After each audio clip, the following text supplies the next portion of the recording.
Mən müşahidə edirəm, insanların problemlərinin əhəmiyyətli bir hissəsi bilirsiniz nədən qaynaqlanır?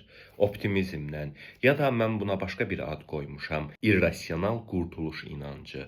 Nə deməkdir irrasional qurtuluş inancı? Baxın, həyat hər şeyin yaxşı getdiyi bir yer deyil və heç vaxt belə olmayacaq. Sizin həyatınız hər zaman İşlərin yaxşı getdiyi bir yer heç bir zaman olmayacaq.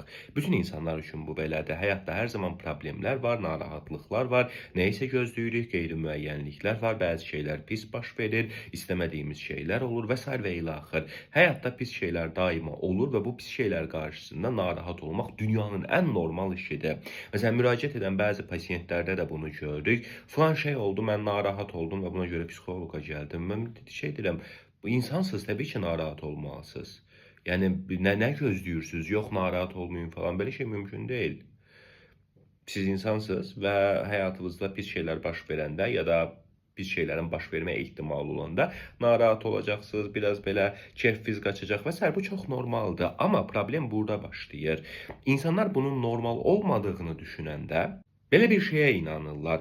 Qurtulmağın bir yolu vardır. Yəni bu narahatlıqlardan, bu sıxıntıdan qurtulmağın bir yolu vardır. Sadəcə mən o yolu tapmamışam və o yolu tapmadığım üçün də müəyyən axtarışlar içərisinə girirəm, müəyyən ekstra narahatlıqlar içərisinə girirəm və biraz özümü narahat edirəm. Yəni yaşadığınız normal olan narahatlığın normal olmadığını düşünmək həqiqətən patoloji narahatlığa səbəb olur və məhz bu, yəni ikinci gələn narahatlıq sağlam olmayan bir narahatlıq olur. Birinci narahatlıq dünyanın ən normal işi idi.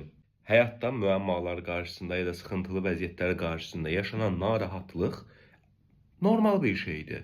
Normal olmayan bu narahatlığın normal olmadığını düşünüb özünüzə əlavə bir narahatlıq yaratmaqdır və bu da irrasional qurtulma inancından qaynaqlanır.